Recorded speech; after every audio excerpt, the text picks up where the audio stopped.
in a land where money, power, and upgrading were everything, where the poor sold their memories just to afford breakfast, and as if the rich lived in towers above the clouds, with bodies more machine than flesh there, lived a weak, sickly boy named Kale Sin, born in the rusted belly of Sector 9, where neon lights masked the blood on the streets and the smell of burning circuits filled the air. Kale was mocked every day for his frail body. He was beaten for sport by cyber-enhanced teens with diamond-plated knuckles and optic laser eyes. Laughed at for dreaming while others hacked, hustled, or killed to survive. His only solace was his parents, once brilliant neuroengineers who had chosen conscience over profit, rejecting the Corpo's demand to develop mind control chips for children. In retaliation, the Syndicate sent their elite Reapers half-human, half-weapon assassins to make an example of them. They came during a blackout, masks glowing with death codes, slaughtered his parents in front of him, shattered Kel's ribs, sliced out his left eye, and left him to die in the burning ruins of his home. Clutching a data shard containing a locked AI, his parents created one that whispered to him through pain and smoke. Survive, ... upgrade ... rewrite your fate. Kale vanished into the underlayers of the city, where rats and rogue tech ruled, and time lost meaning. He was no longer the weakling they remembered. For 10 years, he scavenged forgotten labs, extracted chips from corpses, and hacked upgrade stations meant only for military elites, sold blood for credits, hunted rogue androids for their implants, and let a rogue AI named Nex rewire his brain through brutal neural conditioning that nearly killed him 47 times. Every screen was a layer of weakness peeled away. He replaced his eye with an omniscope capable of seeing electromagnetic fields, tracking neural signatures, and predicting movement in nanoseconds.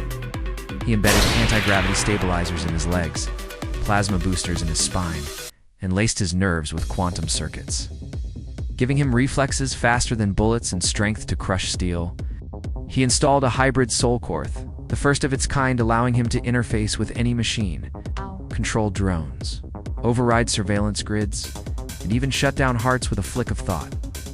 But with every implant, Kale lost something human: his sleep, his hunger, even his ability to feel warmth.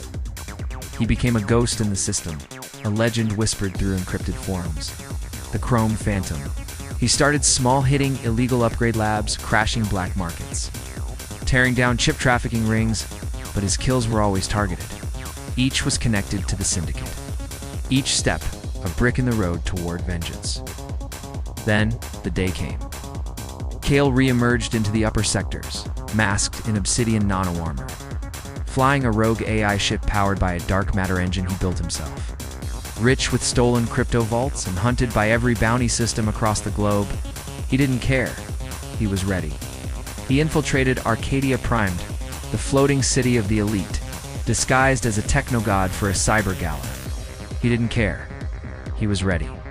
He infiltrated Arcadia Primed, the floating city of the elite, disguised as a techno-god for a cyber gala, and now ruled a megacorp with over 10,000 chip slaves under his control.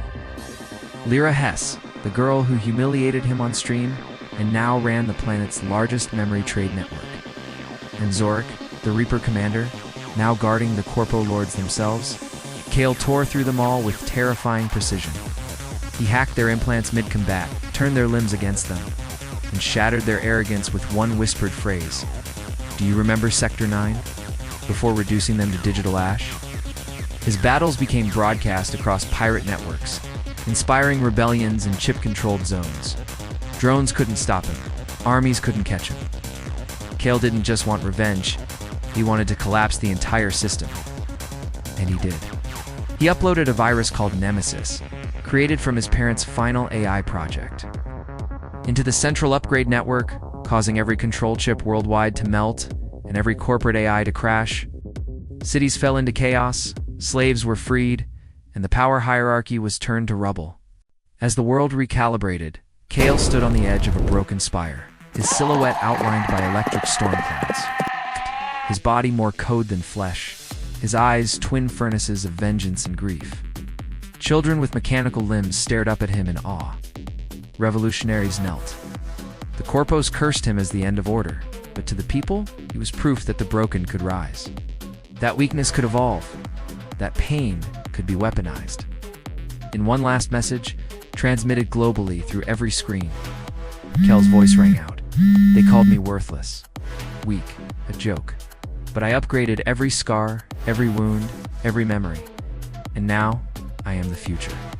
With that, he vanished, leaving only the legend of the boy who was bullied, orphaned, rebuilt by fire and metal, and returned as the unstoppable god of vengeance and change.